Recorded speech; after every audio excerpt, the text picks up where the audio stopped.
après la Shoah, beaucoup de Juifs, ils sont partis habiter aux États-Unis. Et à l'époque, aux États-Unis, il y avait le Rav Aaron Kotler. Il a une yeshiva, il avait sa yeshiva Zecher Tzadik Kadosh Livracha, il avait une yeshiva, il avait une yeshiva aux États-Unis, il a une yeshiva ici à Arnof, sur son nom. Et il y avait un type qui avait perdu toute sa famille pendant la Shoah. Il avait 45 ans, il est arrivé aux États-Unis sans rien. Ils lui ont tué sa femme, ils lui ont tué ses enfants, ils lui ont tué ses parents, ils lui ont tué toute sa famille.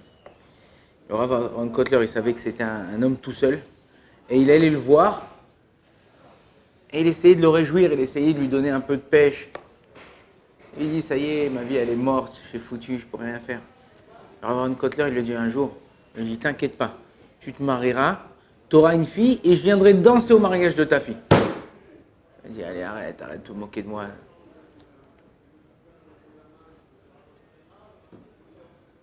2 ans après, il s'est marié. 3 ans après, il a eu une petite fille. Et le malheur, c'est que lorsque la petite fille elle avait 2 ans, le Rav Aaron Kotler, il est décédé. C'est des Gdol, c'est comme tu dis, vous dites aujourd'hui, le Rav Shach, le Rav...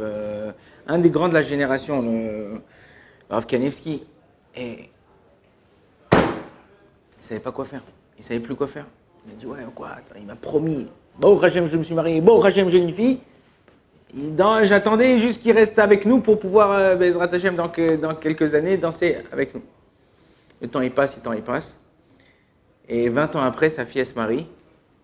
Et au mariage, qui c'est qui vient? Rav Aaron Kotler, non. Qui c'est qui vient au mariage?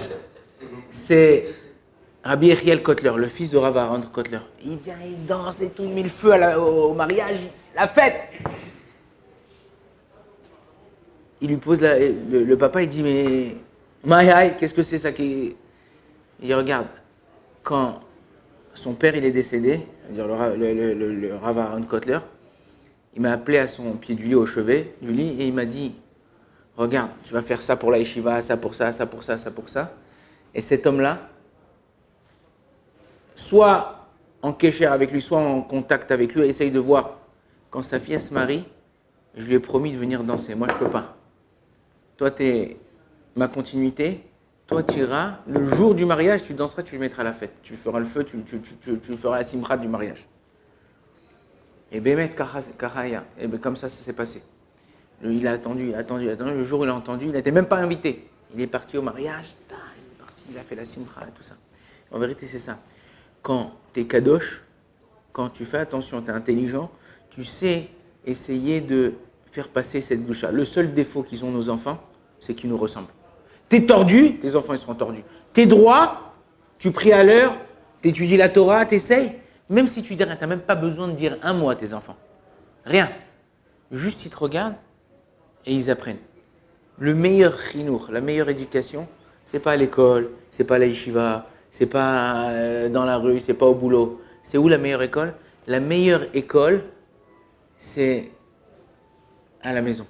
C'est comment un homme il se comporte chez lui avec sa femme, comment un homme il se comporte chez lui avec ses enfants, comment il se comporte. Le but, c'est ça. Il y a des gens qui disent, ouais, bah, j'ai raté ma vie, je suis un bête, je suis un imbécile.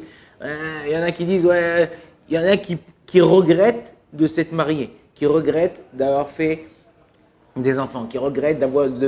Arrête de regretter. Si tu es là-bas, si Akadosh Baruch Hu il t'a placé dans cet endroit à ce moment-là, c'est tu as un tafkid à faire, tu as un rôle à faire.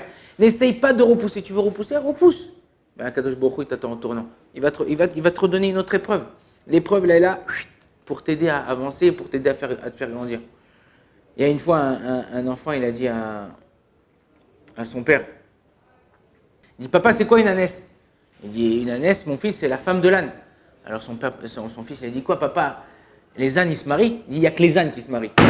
Ok, il y a des fois des gens qui regrettent. Arrête de regretter. Akadosh Baruch Hu t'a mis avec cette femme, c'est que tu as quelque chose à faire, c'est que vous devez construire ensemble. Il t'a mis avec ces enfants-là, c'est ton tikkun. C'est tikkun, je vous ai dit une fois, tikkun, c'est les mêmes lettres que tinok. Le but d'un homme, quand il se corrige, c'est redevenir comme quand il était enfant. Je vous ai dit, un enfant, il est pur, il est sain. Il n'a pas de mauvaises pensées, il n'a pas de mauvaises paroles, sauf ce qu'il a appris à la maison.